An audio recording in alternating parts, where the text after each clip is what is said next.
तर ठाण्यातली ही दृश्य आहे। ठाणे शहरामध्ये क्लस्टर योजना राबवण्यासाठी क्लस्टर विकास कंपनीला ठाणे महानगरपालिकेकडून सर्वाधिक अधिकार देण्यात आले। त्या विरोधात आता मोर्चा सुरू होता ठाण्यामध्ये। थेट जाऊयात आमचे प्रतिनिधी अजित मांढरे यांच्याकडे। अजित, आपण पाहिलं काही वेळापूर्वीच इथे मोर्चा सुरू होता आणि आता निवेदन देखील देण्यात येते।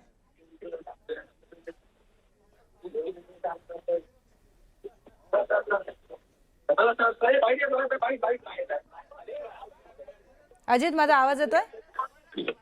जितेंद्र आव्हाड, शरद पवार पक्षाचे अनेक कार्यकर्ते, नगरसेवक यांनी जे क्लस्टर योजनेचं जे कार्यालय आहे त्या कार्यालयावर मोर्चा काढला होता। या ठिकाणी ते आल्यानंतर उपायुक्त जे आहेत दीपक झेंजाट, त्याच पद्धतीनं महेश रावल कार्यकारी अभियंता, या दोन्ही अधिकाऱ्यांना त्यांनी निवेदन द्यायला गेले असता ज्या पद्धतीनं नियोजन शून्य कारभार या सगळ्या क्लस्टर योजनेमध्ये सुरू आहे असा आरोप करत अनेक ठिकाणी सुगी नावाचे एक बांधकाम व्यावसायिक आहे, त्यांना या सर्व प्रकारचे LOI म्हणजे बांधकाम परवाना त्यांना दिला गेलेला आहे, पण 50% जागा मालक जे आहेत त्यांना याबाबत कुठे विश्वास घेतला नाही असा आरोप करत आव्हाड यांनी दोन्ही अधिकाऱ्यांना धारेवर धरलेला आहे।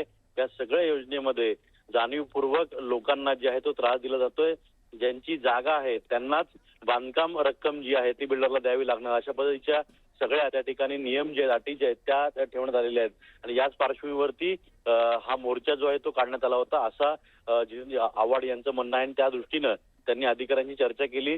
चर्चा करताना अनेक ठिकाणी जो कारभार आहे तो कशा पद्धतीनं नियोजन शून्य आहे हे आव्हाड यांनी त्या ठिकाणी उघडकीस आणलं आणि अधिकाऱ्यांवरती संताप व्यक्त केलाय।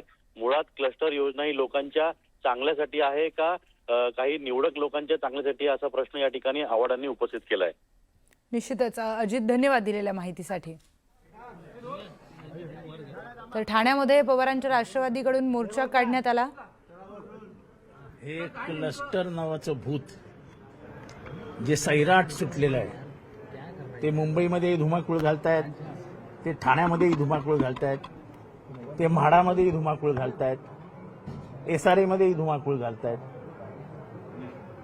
मी महाराष्ट्र झाल्यानंतर माझ्या मेहनतीच्या पैशातनं घर घेतलं, ते घर कोणी डेव्हलप करायचं हे ठरवण्याचा अधिकार तुम्हाला कोणी दिला?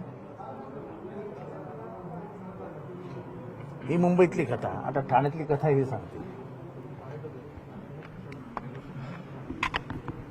आज या ठाणे शहरात 4000 एकरवर क्लस्टरचं डेव्हलपमेंट होतं।